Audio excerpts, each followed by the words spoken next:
시청자 여러분 안녕하십니까? BOA 모닝뉴스 시작합니다. 미국 국무부가 최근 미국 정부의 대북 금융 해킹 경보에 대한 북한 당국의 비난을 일축했습니다. 철저한 조사 결과 북한의 사이버 범죄는 의심할 여지가 없다면서 금융 해킹은 사실무근이라는 북한 정권의 주장을 다시 반박했습니다. 조상진 기자입니다.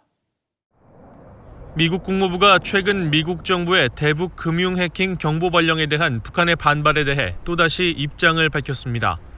국무부 대변인실 관계자는 1일 BOA에 지난주 발령한 기술 경보는 여러 미국 정보기관들의 상세한 분석에 따른 결과라면서 북한의 악성 사이버 활동과 그들이 미국과 세계 각국에 가하는 위협은 의심의 여지가 없다고 강조했습니다. 그러면서 기술 경보의 내용과 이를 뒷받침하는 증거에 대해서는 미국 사이버 안보 기반 시설 안보국을 통해 확인할 수 있다고 지적했습니다. 국무부의 이 같은 입장은 북한이 미국의 대북 금융 해킹 경보를 비판하면서 오히려 미국이 사이버 범죄를 저지르고 있다고 주장한 데 대해 논평하면서 나왔습니다. 국무부가 미국 정부의 조치에 대한 북한의 반발을 재반박하는 것은 매우 이례적인 것으로 세계 각국을 상대로 한 북한의 해킹과 사이버 공격을 매우 심각하게 여긴다는 미국 정부의 우려를 반영한 것으로 풀이됩니다. 앞서 미국 국토안보부 산하 사이버안보 기반시설국과 재무부, 연방수사국, 사이버사령부 등 4개 기관은 지난달 26일 북한 정찰총국 산하 해킹 조직 비글보이스가 북한 정권에 자금을 마련하기 위해 세계 각국의 현금 자동 입출 금기 ATM 시스템을 해킹하면서 현금 탈취를 재개하고 있다며 합동 경보를 발령했었습니다. Cyber-enabled tactics to steal money. North Korean government cyber actors have netted hundreds of millions of US dollars and are likely a major source of funding for the North Korean regime.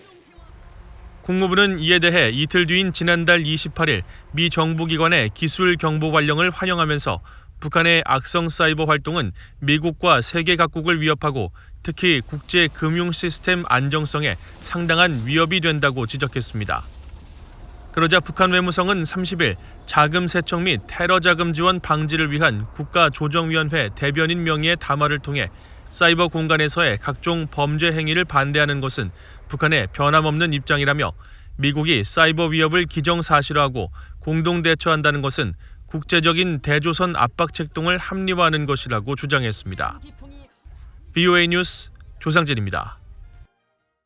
스티븐 비건 미국 국무부 부장관 겸 대북특별대표가 이도훈 한국 외교부 한반도 평화교섭본부장과 전화회담을 갖고 최근 한반도 상황에 대한 평가를 공유했다고 한국 정부가 밝혔습니다. 미국과 한국의 북핵 협상 수석 대표인 이들은 2일 전화통화에서 한반도의 완전한 비핵화와 항구적 평화 정착의 실질적 진전을 위해 미북, 남북 간 조속한 대화 재개가 필요하다는 데 의견을 같이하고 이를 위한 여건 조성과 추진 방안에 대해 협의했다고 한국 외교부가 밝혔습니다. 비건 부장관은 한국과 일본, 중국, 러시아의 북핵 수석 대표들과 잇따라 만나고 있으며 이날 통화에서 현재 북한 문제에 대한 각국 수석 대표의 평가와 인식도 함께 공유한 것으로 전해졌습니다.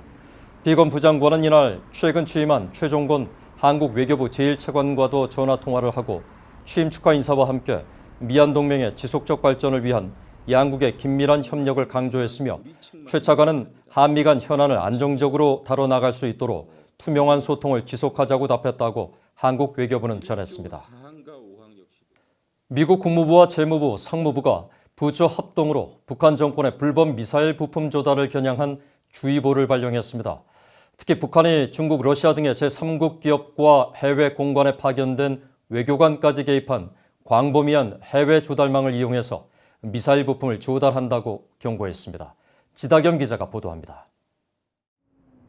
미국 국무부와 재무부, 상무부 등 3개 부처가 처음으로 합동 발령한 이번 주의보는 전 세계 산업계를 상대로 탄도미사일 개발을 위한 북한의 기술과 장비 확보에 협조하지 말라는 내용이 담겼습니다.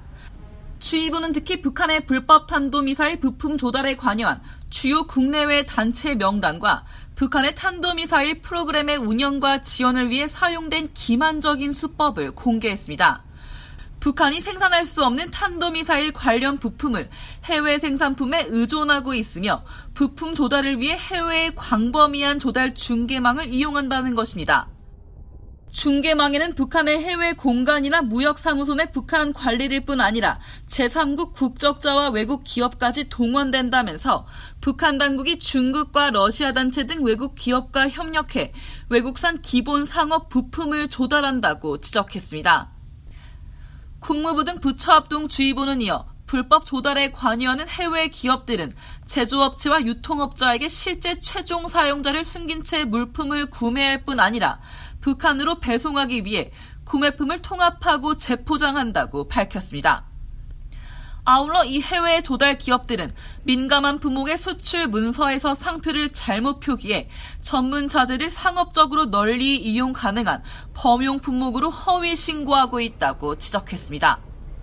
북한이 탄도미사일 개발을 위해 수입할 가능성이 있는 것으로 확인된 물품으로는 대형 트럭 차대, 특수강 알루미늄, 전구 물질 등 8개 범주를 제시했습니다.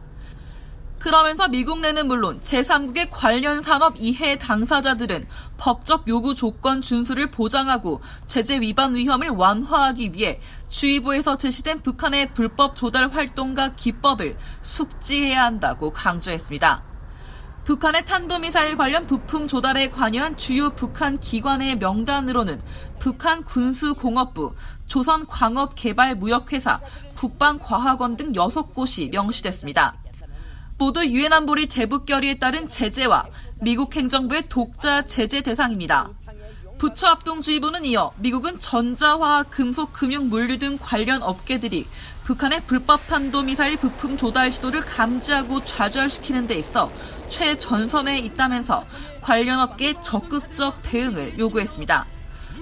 미국 국무부는 이날 별도의 보도자료를 통해 탄도미사일 역량을 확대하려는 북한의 지속적인 노력이 영내와 국제안정에 중대한 위협을 제기한다고 지적했습니다.